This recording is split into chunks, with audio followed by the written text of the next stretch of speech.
சபரிமலை வரலாற்றில் ஆன்மீகமும் பக்தியும் சங்கமிக்கும் இடமே இந்த மகர ஜோதி தரிசனம். பந்தள மன்னன் ராஜசேகர பாண்டியனால் வளர்க்கப்பட்ட தெய்வீக சிறுவன்தான் மணிகண்டன் அல்லது ஐயப்பன். தான் அவதரித்த நோக்கம் நிறைவேறியதும் எதிர்காலத்தில் காட்டில் தவம் செய்யப் போவதாகவும் தன்னை தேடி வரும் பக்தர்களுக்கு அருள்பாலிக்கப் போவதாகவும் மன்னனிடம் ஐயப்பன் அறிவித்தார். அப்போது வருத்தப்பட்ட மன்னன், மகனே, உன்னை நான் எப்போது காண்பேன்? நீ இருக்கிறாய் என்பதற்கு என்ன அடையாளம் என்று கேட்டார். அதற்கு ஐயப்பன், ஒவ்வொரு ஆண்டும் தை மாதம் முதல் தேதி மகர சங்கராந்தி அன்று நான் பொன்னம்பலமேட்டில் ஜோதி வடிவில் உங்களுக்கு காட்சி தருவேன் என்று வாக்களித்தார்.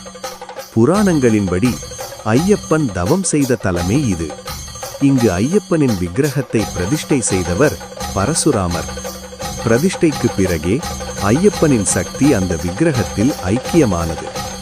அந்த காலத்தில் இது அடர்ந்த காட்டாக இருந்ததால் தேவர்களும் முனிவர்களும் ஐயப்பனை தரிசிக்க முடியாமல் தவித்தனர். அவர்களுக்காக ஐயப்பன் ஒரு பேரொளியாக தோன்றினார். அந்த ஒளியே மகர ஜோதி. இதற்கு பின்னால் ஒரு நெகிழ்ச்சியான பக்தி பயணமும் உள்ளது.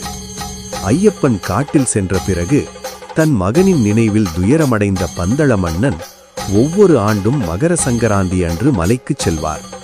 அவர் எடுத்துச் செல்லும் திருவாபரணம் சந்நிதானத்தை அடைந்ததும் ஐயப்பனுக்கு அணிவிக்கப்படும்.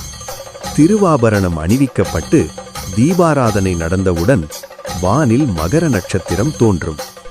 சில நிமிடங்களில் சரியாக பொன்னம்பலமேட்டில் 3 முறை ஜோதி பிரகாசிக்கும். இந்த மகர ஜோதி ஒரு அடையாளம் மட்டுமல்ல, ஒரு தத்துவம்.